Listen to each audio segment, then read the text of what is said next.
Hi, my name is Justin and I'm with Ascend Finance. Today, we're going to cover Chapter 13 bankruptcy in Georgia.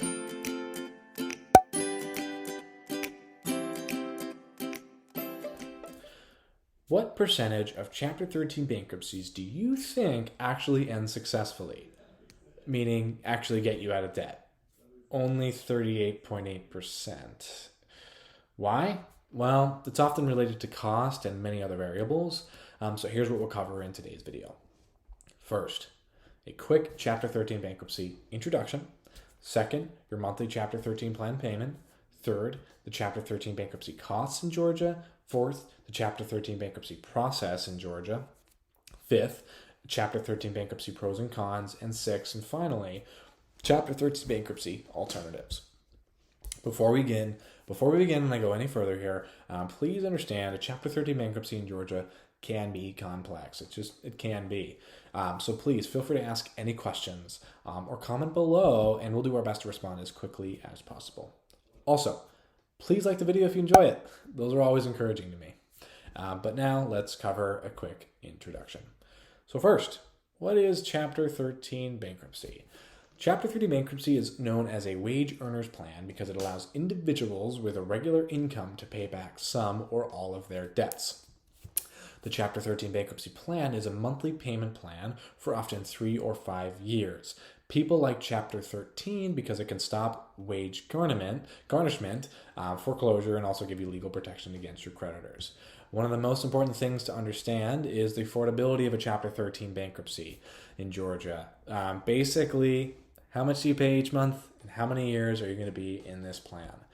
The reason that your Chapter 13 plan payment is so important is that it may actually be more expensive than your current debt obligations. With all that being said, it could also still be less expensive, so it really depends. We get this question a lot, so we actually built a free Chapter 13 calculator that is all based on the actual bankruptcy forms, and you can use that to estimate your Chapter 13 plan payment using your zip code and the Georgia calculator below in the description. So feel free to take a look at that as well. Now, let's discuss how your Chapter 13 plan payment works in Georgia, the various costs and fees, the Chapter 13 bankruptcy process, the pros and cons, and the alternatives. So, let's talk about your Chapter 13 plan payment in Georgia. There are various factors that what goes into a Chapter 13 plan payment, so let's go through them. First, disposable income.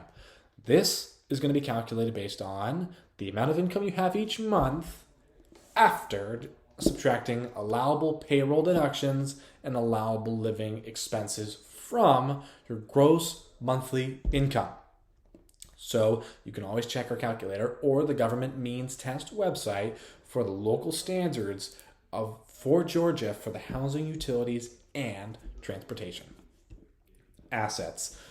So in some cases, the value of your assets could actually increase your monthly Chapter 13 plan payment.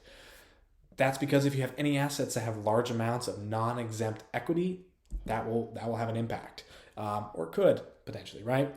For example, let's say you have a home, it's got a great deal of equity, and that equity actually exceeds above the Georgia bankruptcy exemptions.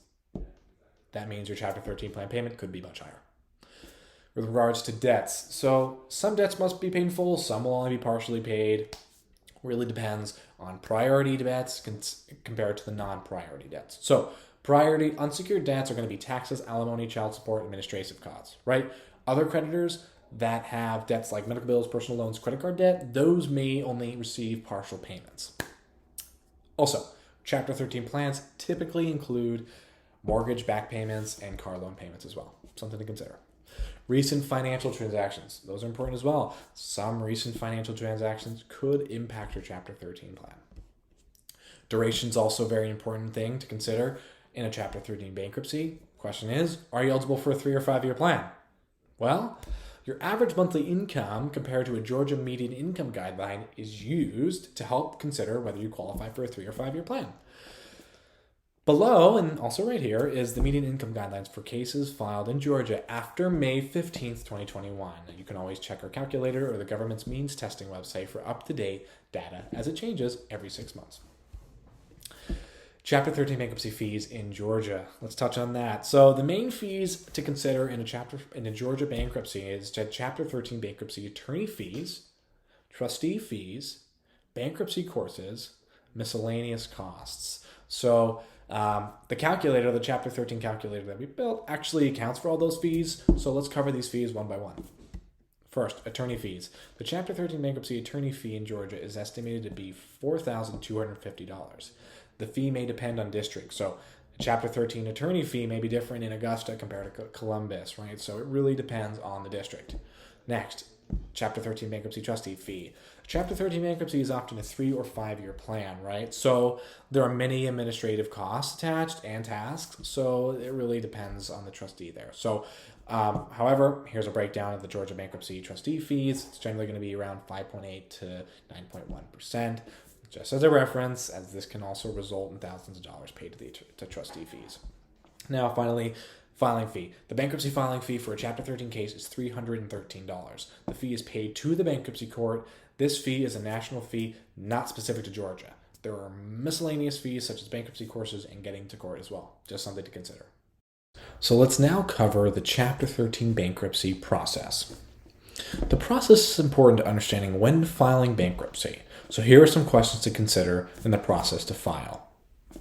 First, understand the different types of bankruptcies. So most folks will file a Chapter 7 or a Chapter 13 bankruptcy, but it's important to know the differences. Chapter 7 is often cheaper and provides faster debt relief, but each has its own pros and cons. Second, understand which debts will be eliminated. Many unsecured debts are eliminated in a Chapter 13, but it's good to understand which ones are and which are not. Third, estimate your Chapter 13 bankruptcy plan payment. It's good to get an idea of what your 13 could look like for you specifically. 4, understand alternatives to filing Chapter 13 bankruptcy. The main alternatives to Chapter 13 bankruptcy are Chapter 7, debt settlement, debt management, and debt payoff planning. 5, determine whether to hire a Chapter 13 bankruptcy attorney to file bankruptcy.